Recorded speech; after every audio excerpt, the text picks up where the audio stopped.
Once upon a time in the bustling town of Blunderberg, there lived a little girl named Matilda.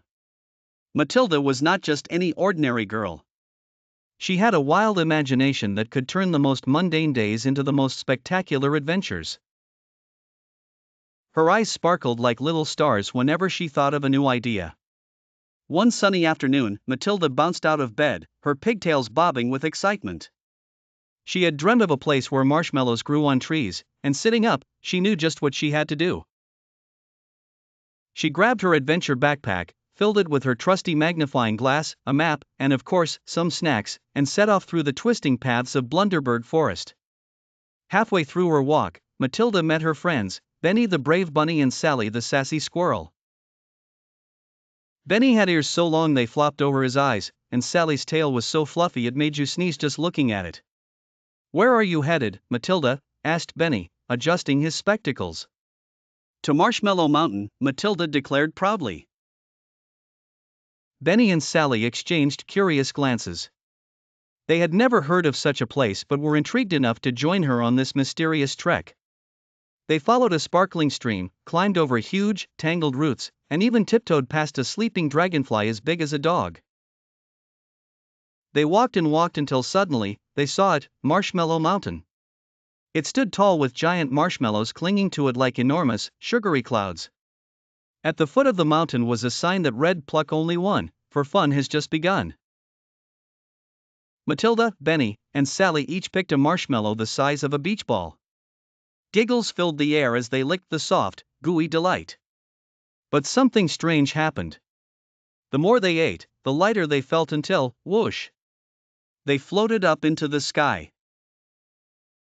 Their bodies featherlight and giggling uncontrollably from the tickling breeze.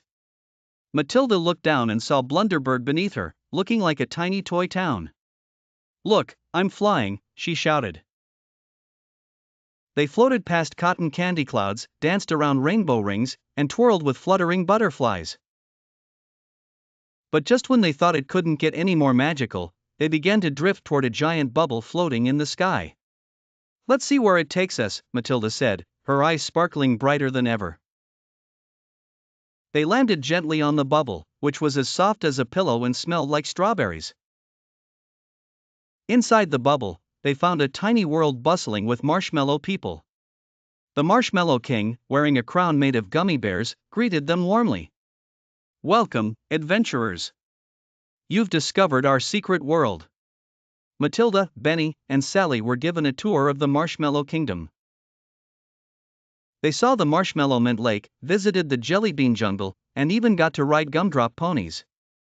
Time flew, but their hearts felt full. They knew they'd have to return home soon, but the memories they were making would last forever.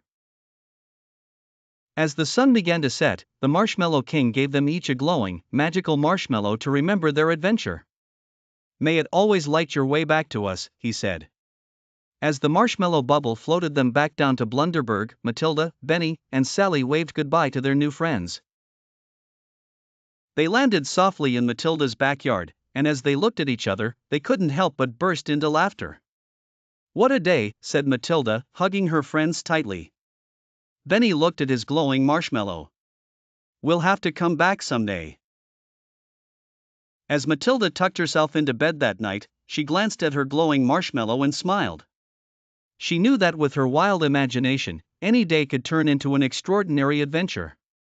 And with a yawn, she drifted into another dream, ready for whatever wonders awaited her next.